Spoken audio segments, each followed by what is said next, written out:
Palestine and Israel on Tuesday morning. About 350 Iranian missiles hit directly into a building in the Israeli settlement of Herzliya, where the Air Force confirmed an attack on the Mossad, the Institute for Intelligence and Special Operations of Israel. In addition, several missiles destroyed an Israeli missile depot in Sharon, as well as the Amman Logistics Center belonging to the Israeli intelligence agency. In this context, according to the Israeli government, 5 people have been wounded in these attacks. In this sense, the Islamic Revolutionary Guard Corps of Iran issued a 6th announcement of Operation True Promise 3. The announcement addressed the people expresses a new wave of air-to-air missile strikes by the Islamic Revolutionary Guard Corps began moments ago, more powerful and devastating than before. The initiatives and capabilities used in this operation, despite extensive support from the United States and Western powers and the possession of the latest and newest defense technology, led to maximum and successful missile strikes on targets in the occupied territories. The announcement concludes by saying effective, targeted, and increasingly devastating operations will continue against the vital targets of this false regime until its complete destruction, and victory comes only from Allah, the Almighty, the Wise. And Iran's foreign minister has demanded that the UN and Europe condemn the aggression against the country by Israel in complicity with the United States. Iranian Foreign Minister Abbas Araghchi declared that Iran faces an open aggression by the Israeli occupation, which demands actions by all member states of the United Nations and the Security Council.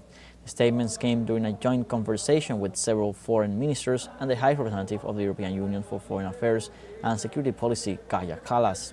In this sense, Araghchi described the attacks as an unprecedented blow to diplomacy, while urging European countries to face the reality as it is. He also emphasized that Iran's legitimate defense against aggression will continue with full force and held the Israeli occupation and Washington responsible for the current escalation and ongoing crimes. And during his participation in the 78th UN plenary meeting, Iranian delegate Amir Said Iravani explained that the Zionist regime mainly attacks residential areas, dispelling the Israeli narrative of carrying out surgical strikes without collateral damage. He emphasized that Israeli bombings have left 1,481 Iranians killed and wounded, including children. He also emphasized that the Iranian armed forces have escalated their bombing of strategic targets in occupied territories, concentrating their attacks mainly on Tel Aviv and Haifa, 2 of Israel's most important military centers. Also, during the last day, Tehran's artillery managed to destroy the Iron Dome air defense system by launching 10 hypersonic missiles.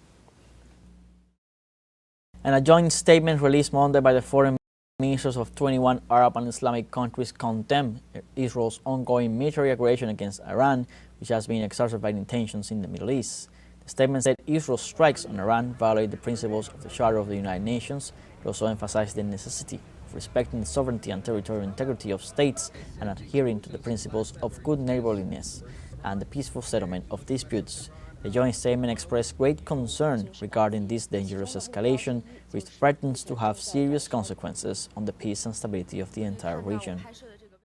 As part of Iran's retaliations to the Israeli aggression, the Islamic Republic fired a massive barrage of missiles towards several occupied territories in Palestine and Israel on Tuesday morning. About